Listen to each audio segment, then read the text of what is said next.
Сайтът БГ Глас се чете не само в Австрия, а в доста страни в Европа, като Германия и Чехия. Левскарите в чужбина са ужасно много. Десетки фен-клубове има в чужбина, като в цял свят. Как обаче хората, които са в чужбина, могат да станат част от юбилея, да даряват, да помагат? Един начин е да България да бъдат на стадиона, естествено. Тези, които имат възможност, вероятно ще го направят. Има банкова сметка, открита на името на фондацията, и чрез тази банкова сметка, в зависимост от какви възможности имат и какви желания, има един пакет, който е клуб 100, там всички участват по 1000 лева, получават специален сертификат, с който се узаконява тяхното дарение към фондацията, към организацията на това тържество, на този юбилей. И това дава и възможност, тези хора ще бъдат наредени на първи ред в ложата, като всички един по един ще бъдат изчетени, поздравени и на тях да им бъде благодарено. Това дава, че тези 1000 лева дават и възможност за присъствие в ложата на стадиона, където индивидуалната покана струва 245 лева. Естествено, левскарската общност е много голяма, не всеки има такива възможности. Важно е да се помага от сърце. Аз ще дам пример как едно 17-годишно момче е отделило от закуската си и внесе 1,40 в офиса на Тодор Александров, който показва, че ние трябва да разчитаме на масата, на многото хора, на голямото любов, която има Левски, и така да се организираме и да успеем. Явно, че всички хора в света по принцип не могат да бъдат равни. Не е случайно. И феновете на Левски може да бъдат и богати, и бедни, но тя ги обединява на един и обща цел – голямата любов към любимия син клуб, към вековния син клуб. Така че всеки трябва да даде толкова, колкото има възможности, колкото му даде сърцето, защото ние в крайна края ще имаме някаква съвсем идеалистична цел. Първо искаме да си организираме празника сами, защото това е нашия празник. И в последствие, ако всичко бъде перфектно направено, аз вярвам, че и билетите, като се продадат, и всички хора, които помагат и с SMS-те, кампанията, която има, ще успеем да направим по-голям приход, отколкото е разхода за двубоя, независимо, че е много голям и че непрестанно изкачат ежедневни разходи по организацията. Аз съм оптимист и съм убеден, че Левски може да калкулира много сериозни приходи на базата на сериозната любов, която има към него. И това да бъде самото начало при една прозрачност, ако успеем да спечелиме милионите фенове на Левски с коректно поведение, с коректно изразходване на средствата, знаете, хората са, особено в България, недоверчиви. Тези, които живеят в Европа, вече би трябвало да имат друг менталитет, друго поведение, но те са много малко в сравнение с милионите, които живеят в България, които не вярват на нищо. Общото българина, това не е левскара, а българин е човек, който във всяко нещо приема негатива, във всяко нещо търси негатива, отрицанието, така че дори един лев, който трябва да се дари чрез СМС кампанията, той също е подложен, не ги боли толкова за левчето, колко ги боли евентуално да не бъдат излъгани.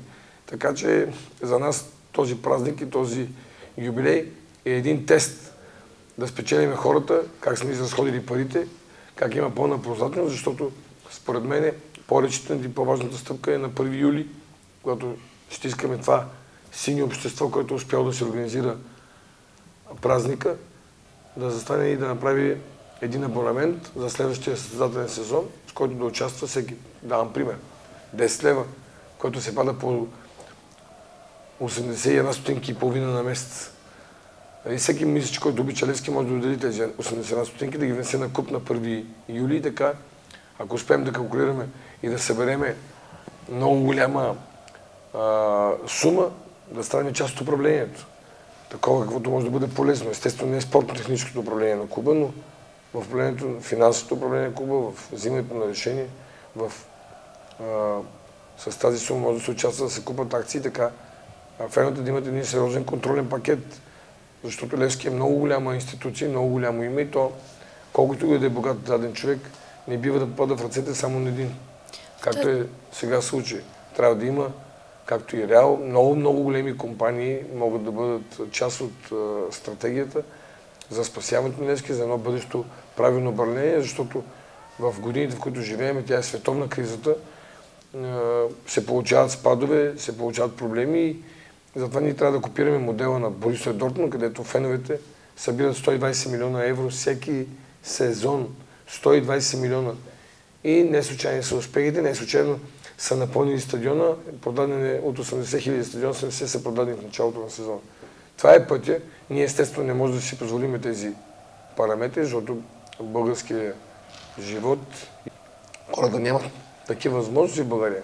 Но ние трябва да се ползваме от дисциплината на немците.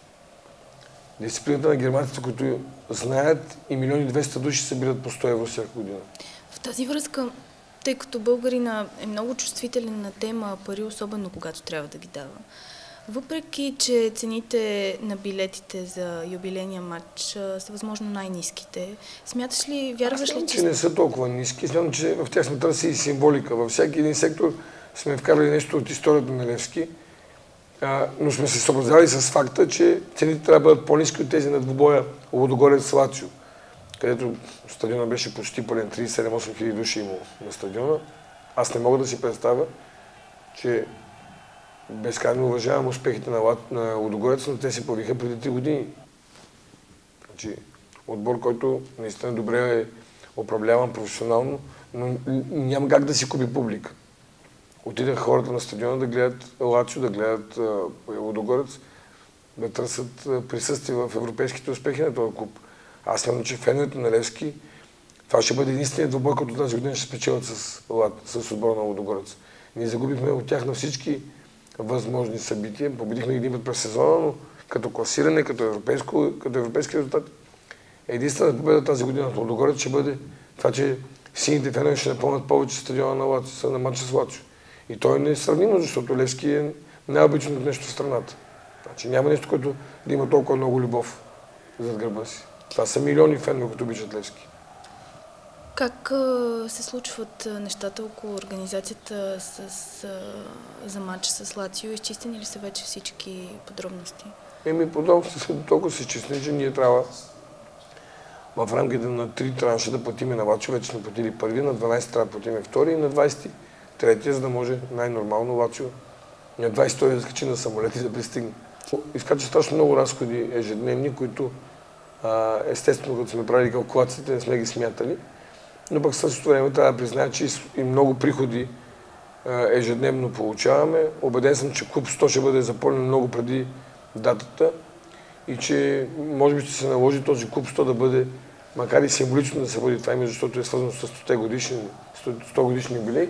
Ако има желаящи, които искат да участват в тези 100, в този клуб 100, той да се нарича клуб 100, а в същото време има повече хора, които са дали пари, защото едно е сигурно, че там, където стои моето име и гарантирам за тези, които са всички съратници сега в изграждането и на този проект и реализирането на този проект, едно е сигурно, че ще има изключителна прозрачност.